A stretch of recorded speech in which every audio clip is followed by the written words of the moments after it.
Let's move on to clip 5, gearing. What is gearing? Well, gearing is a way to measure the size of a company's borrowings relative to the company itself.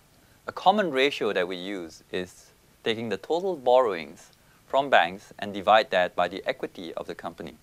Now, sometimes we actually take the debt and deduct all the cash and cash equivalents first, and that we will call the net gearing. When is gearing considered too high? Well, it depends. You must look at the industry and compare a company's gearing against its peers.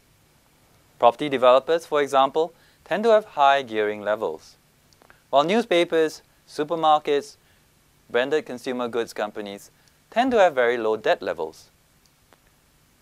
As a rough guide, I would use 50% net gearing. Another consideration is the business cycle.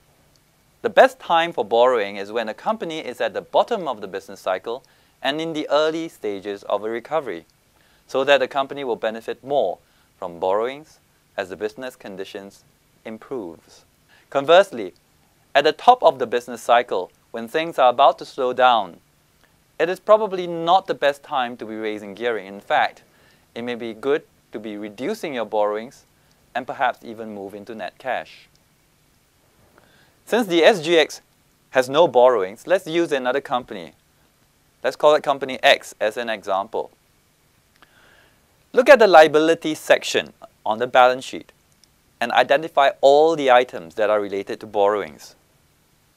The terms that are typically used here would be interest-bearing liabilities, bank borrowings, loans, or simply debt. You usually find these items in both the current and non-current liabilities section. The ones under current liabilities are borrowings that are due within 12 months.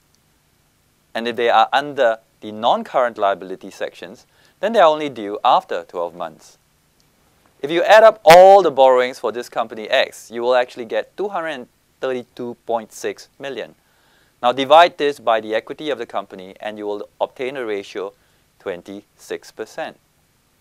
This is modest. Let's go one step further.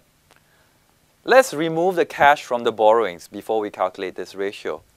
Now, if you look at the balance sheet, you will see cash and bank balances are at 70 million.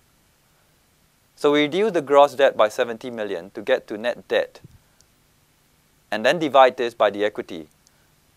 The net gearing level then falls to a very, very low 18%. This is obviously a lower risk level of debt.